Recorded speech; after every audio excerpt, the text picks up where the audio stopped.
guys, so today I'm going to be doing my updated foundation routine. Now my foundation routine has changed a lot since my last video, which was put up when I first started on YouTube about 1.5 years ago, and well, the quality wasn't great for a starter, as my camera wasn't great and the lighting wasn't great, so I thought I'd do an updated routine. As I said before, there's so many different ways to apply your foundation. I use 2 techniques. You can also use your fingers, but I don't like the way the foundation gets stuck in between the lines and gets stuck in your fingers. No matter how many times you scrub your hands, it's still there, and everything you touch gets covered in foundation. So for that reason, I don't use my fingers. And the other technique you can do is use a flat brush. So with the flat brush, you can apply your foundation on the back of your hand or on a colour palette or whatever you use, and you dip your flat brush in and you start at the center of your face and you work out, and then to finish off you can just like sweep down, because there are little downy hairs on your face, and if you're brushing out they're going to stick up, and if you just brush down then you're going to brush all your hairs down and it will give you a very even finish. I personally don't like using this because I think it's very hard to blend your foundation in, and then you're left with like little streaks and it's just not attractive. So that's just a personal opinion. If you like doing it and you do it and it works for you, that's cool. I use a stippling brush to apply my foundation when I'm going out, or if I'm going to a special occasion or a wedding or anything like that, because I think it gives me just a little bit more coverage than a sponge. A sponge will give you a gorgeous airbrush, very sheer finish, which I love from a day-to-day basis, but sometimes for a special occasion or if you're going to be taking a lot of photographs, you just want a little bit of extra coverage.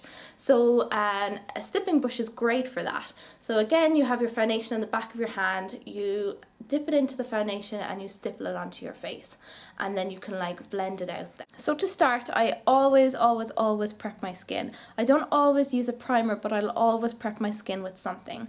So I use my Nivea Day Cream as my moisturizer, and I apply this 15 minutes before my foundation. So I usually will wash my face, moisturize, and then I'll go off and have my breakfast and then come back 15 minutes later and apply my foundation.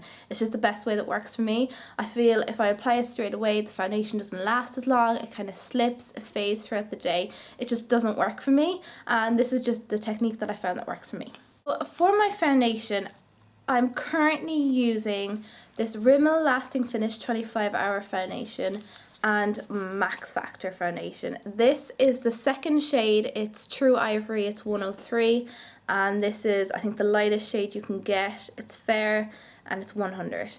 Now, okay, I have a serious problem when it comes to foundations. I can never ever get the right shade for me. So the best technique I have come up with is to mix foundations. Now I know a lot of you are sitting there going, why can't you just get the right one for you? And I have tried, and no matter what I pick up, it's either too yellowy, too neutral, too pink, it may be too dark and looks orangey. I just can never find the right foundation. Another reason why I find it so hard to find a perfect foundation is because my colouring changes continuously throughout the year. So during the winter I'm Snow White, I'm as pale as snow. So I should be using the lightest foundation, but then I use fake tan. During the summer I could get a tan if we do ever get sun in Ireland. So my skin colouring is completely changing, which I think a lot of people can relate to that. So that's another reason why I'm constantly changing my foundations, because my skin tone and my skin colouring is constantly changing. So I just kind of play around with foundations and I mix them and just find a shade that works for me. So as you can see here, the Max Factor foundation is very pinky, and it can look quite ashy on your skin. And then the Rimmel foundation is actually the second lightest shade, but it's crazy dark. Like, it makes me pure orange. Like, look at the difference in those colours. And that's just really yellowy. But when you mix them together,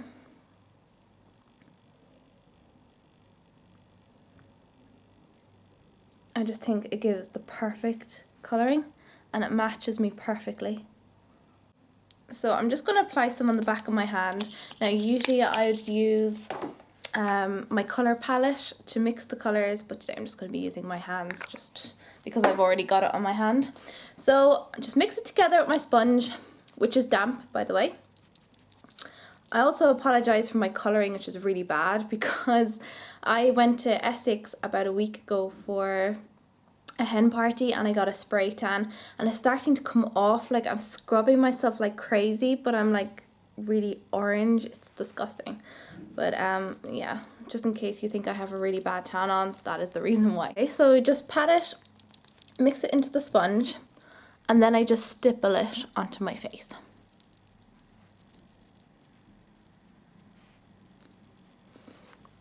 Like so.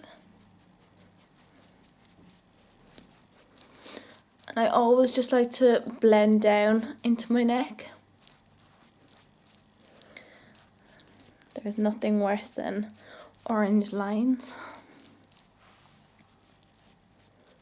Just depending on the colour of my neck, I might use a little bit less of the rimmel or a little more of the Max Factor. It just really depends on my colouring at the time. And that's pretty much it for my foundation routine. My next step is my powder, my highlight, and my contour, which I will do in the next video because that's a whole different subject. So I hope you liked this video and thank you so much for watching. Bye guys.